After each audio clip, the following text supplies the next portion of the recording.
Sometimes it seems like tests dictate your life. Almost every big decision seems to involve a test.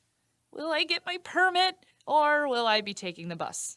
Will my scores get me into an Ivy League school or will I be heading to my safety school? Today, we're going to tell you about a test that'll help you far more than good grades or great parallel parking skills. It won't dictate your life, but it'll help you understand yourself and others better. Welcome to Wellcast.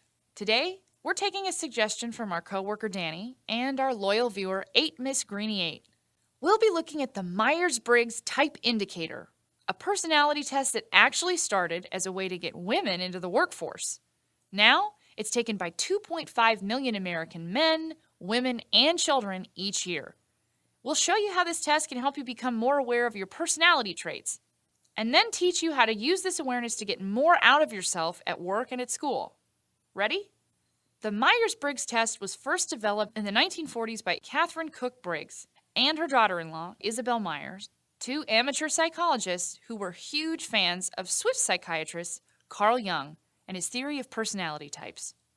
When the U.S. entered World War II, many women entered the workforce for the first time. Myers saw a very specific need in the market for a personality test, one that would help women figure out what sort of jobs they were well suited for.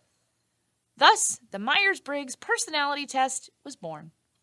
Today's exercise will give you an introduction into the different personality types, so you can start to think about which categories you fall into. Pause and print this Wellcast worksheet. Next to each category, tick off the box that you think most applies to you. Step 1. Are you an extrovert or an introvert? Are you a Fluttershy or a Rainbow Dash? This category deals with what stimulates people. Are you the kind of person who gets pumped up in busy social situations? Or are you more fulfilled when reading a book? Extroverts respond to external stimuli, being around large groups of people, for example. Whereas introverts are stimulated internally by reflection, toying around with ideas, and analyzing an interesting train of thought. Step 2. Do you sense or intuit? This category deals with how you gather information and learn. Some people rely mainly on the information at hand.